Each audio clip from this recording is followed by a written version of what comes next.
ये 2047 तक एक विकसित भारत बनाना है, एक भारत श्रेष्ठ भारत बनाना है, भारत को विश्वगुरु बनाना है, तो सबसे पहले सरकार को संविधान लागू करना चाहिए। संविधान मतलब समविधान, एक देश एक विधान, सबके लिए समान विधान। इसका मतलब यह हुआ कि मजहब के आधार पर जो अल्पसंख्यक बहुसंख्यक का कॉन्सेप्ट चल रहा है उसको खत्म कर देना चाहिए। मजहब के आधार पर जो माइनॉरिटी फिल्म मिनिस्ट्री चल रही है इसको खत्म कर देना चाहिए। मजहब के आधार पर जो माइनॉरिटी कमीशन चल रहा है इसको खत्म कर देना चाहिए। मजहब के आधार पर जो मदरसे चल रहे हैं, मिशनरी स्कूल चल रहे हैं, इनको खत्म कर देना चाहिए। मजहब के आधार पर जो बोर्ड चल रहे हैं, मजहब के आधार पर जो ट्रिब्यूनल चल रहे हैं, मजहब के आधार पर जो योजनाएं चल रही हैं, मजहब के आधार पर जो लोन दिया जा रहा है, मजहब के आधार पर जो रिजर्वेशन दिया जा रहा है, ये सब खत्म कर देना चाहिए यदि 2047 तक एक भारत श्रेष्ठ भारत बनाना है और एक विकसित भारत बनाना है। और उसके लिए सबसे आवश्यक है कि सरकार को सबसे पहले घर वापसी पे फोकस करना चाहिए। भारत की 50% समस्याओं का समाधान घर वापसी से हो जाएगा।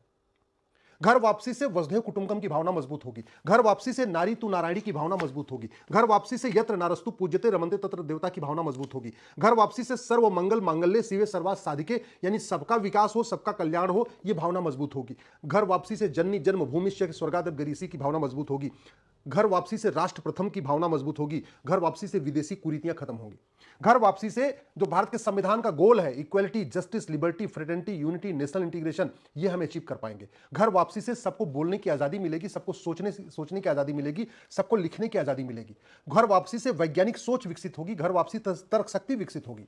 घर वापसी से जो विदेशी कुरीतियां खत्म होंगी, विदेशी कुप्रथाएं खत्म होगी।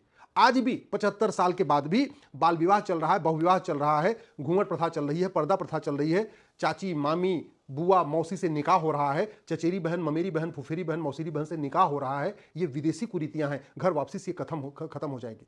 घर वापसी से विदेशी कुप्रथाएं खत्म होंगी। ये 3 तलाक, हलाला, मुता, मिस्यार, तहर्रुस, तलाके हसन, तलाके बाइन, तलाके किनाया, ये सब विदेशी कुरीतियां हैं। घर वापसी अगर हम कराएंगे, ये विदेशी कुरीतियां भी खत्म होंगी, विदेशी कुप्रथाएं भी खत्म होंगी। घर वापसी से लव जिहाद खत्म होगा। घर वापसी से लैंड जिहाद खत्म होगा। घर वापसी से ड्रग जिहाद खत्म होगा। घर वापसी से धर्मांतरण जिहाद खत्म होगा। घर वापसी से घुसपैठ जिहाद खत्म होगा। घर वापसी से जनसंख्या जिहाद खत्म होगा। ऑटोमेटिकली सब लोग हम दो हमारे दो फॉलो करना शुरू कर देंगे। घर वापसी से पत्थरबाजी रुकेगी। घर वापसी से जानवरों पर हिंसा रुकेगी। जो जानवरों की बहुत ज्यादा हत्या हो रही है उस पर भी कमी आएगी। घर वापसी से गुलामी के नाम अपने आप मिट जाएंगे। आज की डेट में जो वहशी दरिंदों के नाम चल रहे हैं वो क्यों चल रहे हैं? वो इसलिए चल रहे हैं कि एक पक्ष चाहता है कि बाबर, हुमायूं, तुगलक, गजनी, गोरी के नाम पे सड़कें चलती रहे, मोहल्ला चलते रहे, गलियां चलती रहे, जिलों के नाम चलते रहे। घर वापसी हो जाएगी, ये सब अपने आप खत्म हो जाएंगे। अभी औरंगजेब की जो कब्र है उसके ऊपर इतना विवाद हो रहा है। घर वापसी करा लीजिए, औरंगजेब की कब्र तोड़ दीजिए, कोई विरोध करने वाला बचेगा ही नहीं।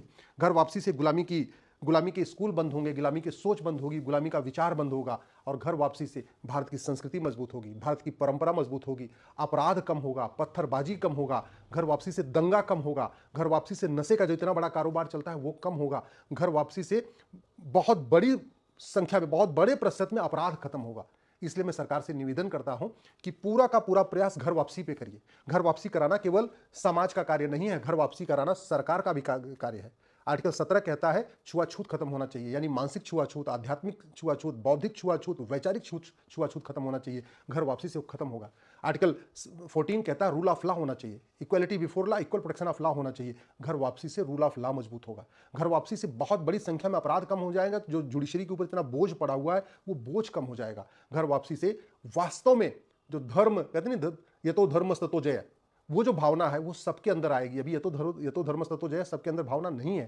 तो अगर संविधान को बचाना है, लोकतंत्र को बचाना है, भारत की परंपराओं को बचाना है, भारत की संस्कृति को बचाना है, तो सरकार को एक लक्ष्य बना के पूरा फोकस करके घर वापसी कराना चाहिए। और वैसे भी चूंकि धर्मांतरण सत्ता के द्वारा किया गया था, धर्मांतरण समाज ने नहीं किया था, धर्मांतरण कराया गया था सत्ता के द्वारा, तलवार का भय दिखा के या जजिया का भय दिखा के।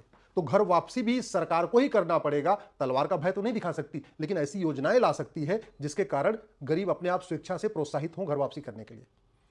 घर वापसी क्यों हुई थी? ज्यादातर गरीब क्यों कन्वर्ट हो गए? धर्मांतरण क्यों हुआ था? ज्यादातर गरीब क्यों कन्वर्ट हुए थे? जजिया नहीं दे पा रहे थे। तो सरकार को योजना लानी चाहिए। ये अल्पसंख्यक बहुसंख्यक के नाम पे जो अल्पसंख्यक मंत्रालय चल रहा है और अल्पसंख्यक आयोग चल रहा है, इसके नाम पे जो हजारों करोड़ का बजट जा रहा है, इसको खत्म करके ये सारा बजट संस्कृति मंत्रालय को देना चाहिए। और संस्कृति मंत्रालय का मुख्य लक्ष्य होना चाहिए घर वापसी कराना। घर वापसी कराने से संविधान भी बचेगा, सेकुलरिज्म भी बचेगा, गांधीवाद भी मजबूत होगा, समाजवाद भी मजबूत होगा, राष्ट्रवाद भी मजबूत होगा, अम्बेडकरवाद भी मजबूत होगा। अगर घर वापसी नहीं कराएंगे तो ये सब कमजोर होगा। धीरे धीरे ग्रेजुअली धीरे धीरे सब कमजोर होता जाएगा। बहुत सारी समस्याओं का 50% समस्याओं का समाधान घर वापसी है। इसलिए सरकार को, केंद्र सरकार को भी और राज्य सरकार को घर वापसी के लिए संगठित होकर गंभीरता के साथ प्रयास करना चाहिए, बजट एलोकेट करना चाहिए। जो लोग घर वापसी कर रहे हैं उनको मुफ्त में मकान देना चाहिए, उनको मुफ्त में राशन देना चाहिए, उनके लिए कुछ रिजर्वेशन का प्रावधान करना चाहिए, उनके बच्चों की सड़क को मुफ्त शिक्षा देना चाहिए, उनको बच्चों को मुफ्त चिकित्सा देना चाहिए। लेकिन घर वापसी को बहुत तेजी के साथ करने की जरूरत है, क्योंकि इस एक कार्य से बहुत सारी समस्याओं का समाधान हो जाएगा।